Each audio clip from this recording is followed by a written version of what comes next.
Shrimati Pratibha Mandal. Sir, question number 482.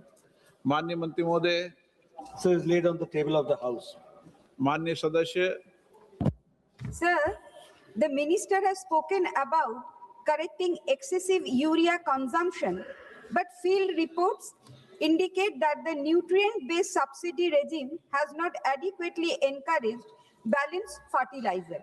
Sir, I would like to know from the Honorable Minister that will the government explain whether it is considering bringing urea under the NBS framework of rationalizing subsidy structure to ensure scientific and sustainable nutrient application.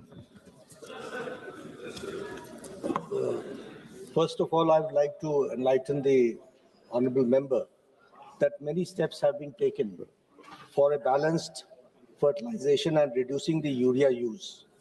And for that scientific nutrient application, according to the study of the ICAR, Indian Council for Agricultural Research, which promotes the soil test-based fertilization.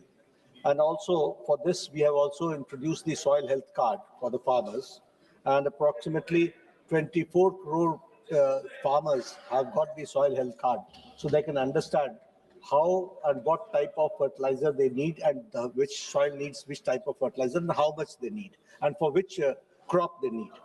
So balanced NPK use, and instead of the excess nitrogen, that has been curtailed, and we have tried to see to it that we have a balance in it. The same way the integrated nutrient management is concerned, and the combines chemical fertilizers with organic sources, that is also taken care.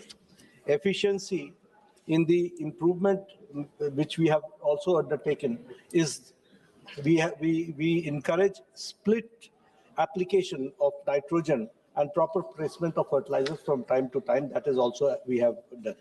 One thing more I would like to add, that for a balanced, we have encouraged for sustainable practices. And for sustainable practices, we have promotion of the biofertilizer and organic farming, and the same way better soil and water management to reduce the nutrient losses. Now, as far as your question is concerned about urea, we do not have any policy at this point of time to include it in NBS. honorable member.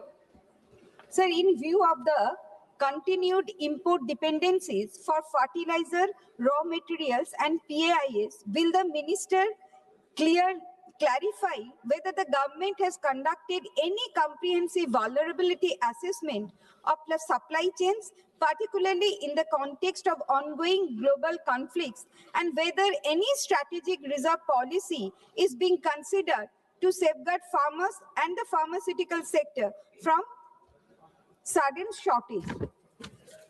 I would like to again enlighten the honorable member that as far as the it is very clear that we have got very limited reserves of the raw materials, and so raw materials we are importing for rock phosphate, for sulfur, for natural gas, ammonia, phosphoric acid, and MOP potash, muriate of potash. Here also I would like to enlighten the honorable member that we are going for long-term agreements with various countries, so that we can ensure the raw material supply chain for as far as India is concerned.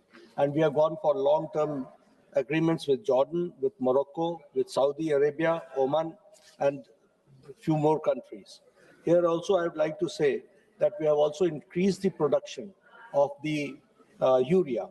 As far as the production is concerned, from 230 lakh metric ton, now within 10 years, the increase is to 315 lakh metric ton. So it's an increase of 85 lakh metric ton, which we have done. The same way, new plants have been set up after 2014.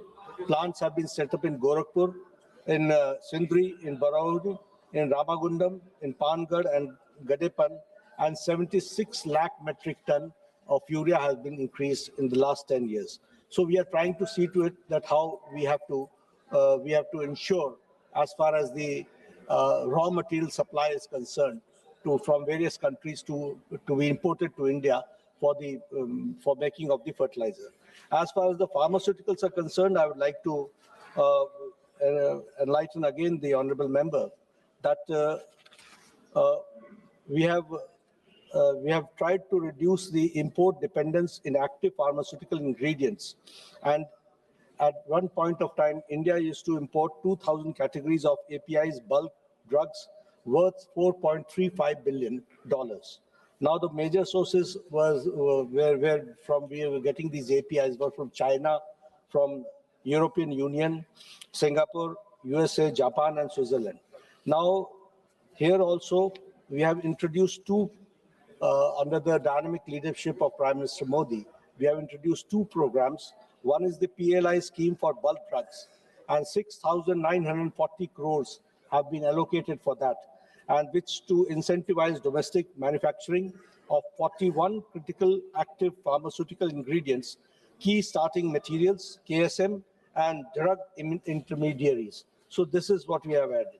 The same way, another scheme is the production-linked incentive scheme for pharmaceuticals, and 15,000 crore rupees have been allocated for that. That promotes the high-value drugs of APIs, and we are also setting up 3 bulk drug parks, one in Andhra Pradesh, one in Gujarat, and one in Himachal Pradesh, with a common infrastructure to see to it that that APIs are produced here in India. Here also, I would like to say that we have also gone for anti-dumping safeguards by the DGTR, and the good news is that 190 plus APIs are now being manufactured domestically for the first time. And for the first time, sulfadiazine, penicillin G, clovinic acid, and para-aminophenol, all these, here we are going for a gradually decrease the import and increase the domestic production. Srimati Supriya Sule.